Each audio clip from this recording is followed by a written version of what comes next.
We spend our entire lives meticulously constructing an identity that, sooner or later, we are forced to violently defend. We build massive, towering walls made of our worldly achievements, our job titles, our social status, and the carefully curated stories we tell others about who we are. We become the very fortresses we build. But an uncomfortable question quietly haunts us all. What happens when the world abruptly takes it all away? Who is left when you are suddenly, terrifyingly, no longer anyone?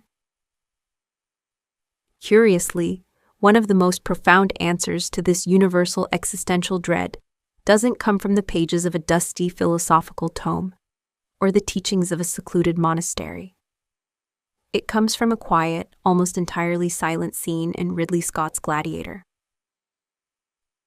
Think of the recurring dreamlike vision the protagonist, Maximus, experiences throughout the film. He walks slowly, deliberately, through an endless field of wheat. The colors are deeply saturated, bathed in a fading golden twilight. The camera focuses on his hand, his calloused, battle-scarred fingers gently brushing against the tops of the crops. Listen closely to the absolute silence of that scene. There is no war raging in the background. There is no sprawling empire left to serve.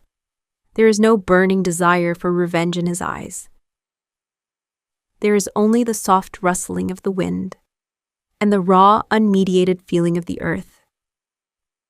It is pure visual poetry, but more importantly, it is a profound meditation on what it actually means to simply exist, entirely unburdened by the heavy chains of a remembered past or an anticipated future.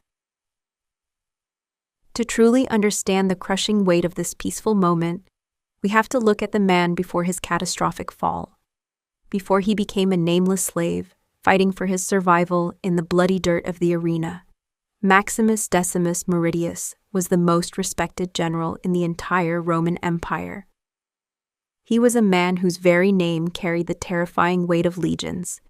He was a leader, a conqueror, a father, and a deeply loyal servant to Rome. But when the corrupt Emperor Commodus seizes power, Maximus loses absolutely everything in the blink of an eye. His prestigious title, his beloved family, his fundamental freedom, and his life's entire purpose are burned to the ground. He is violently stripped of the heavy armor of his identity. He is thrown into the absolute abyss, left with less than nothing. Yet it is exactly here, in the darkest, most desolate void of losing everything he thought he was, where a subtle, almost invisible transformation takes place. His ego is forced to die, before his body does. This transition represents the ultimate state of human liberation. The 20th century philosopher Jiddu Krishnamurti taught a concept that challenges the very foundation of how we experience the world. He stated that all human conflict and all our deep internal psychological suffering is born the exact moment the observer separates from the observed. We constantly narrate our own lives. We have a relentless voice in our heads saying, "I am a successful general, I am broken, or I am a victim." By doing this, we create a painful duality, a distance between our mind and reality. We judge the present moment rather than simply living it.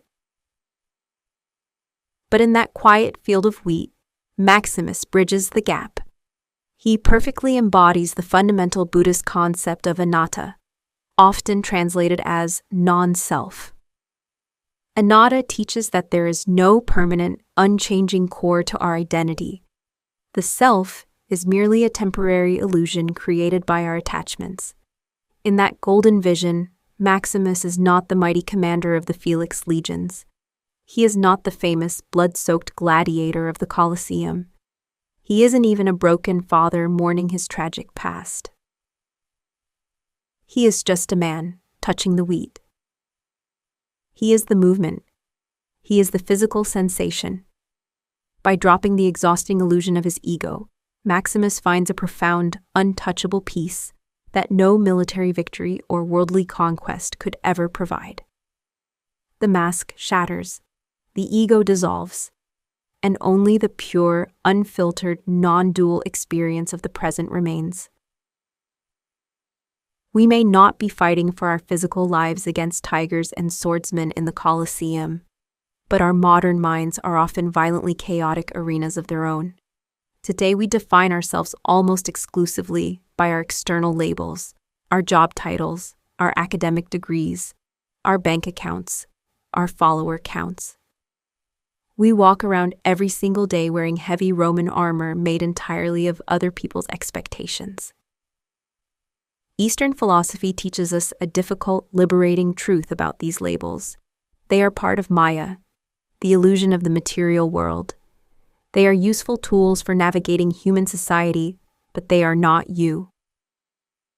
When a business fails, when a long-term relationship ends, or when you lose your social standing, the intense, suffocating suffering you feel is what Buddhists call dukkha. This suffering does not come from the reality of the present moment itself. It comes from the violent death of the label you were clinging to. True freedom appears the exact moment we stop identifying with those temporary tags. True mindfulness isn't about gaining more knowledge or becoming more powerful. It's about shedding the ego. It's about walking through your own mental field of wheat, fully feeling the present moment, without the exhausting, relentless need to be someone. Most of the advice we hear today tells us to build a stronger ego, to hustle harder, to aggressively become a better version of ourselves, to conquer our own personal Rome. But maybe, just for today, you shouldn't try to become a better version of yourself. Attempt for a moment to leave your identity at the door. Try to stop being someone. Drop the impressive titles. Drop the heavy, repetitive history you constantly recite to yourself. Perhaps in that absolute, terrifying silence, where there is nothing left to defend and absolutely no one left to impress, you will discover a profound peace that was always there, quietly waiting beneath the armor. So ask yourself, what mask are you ready to let drop today?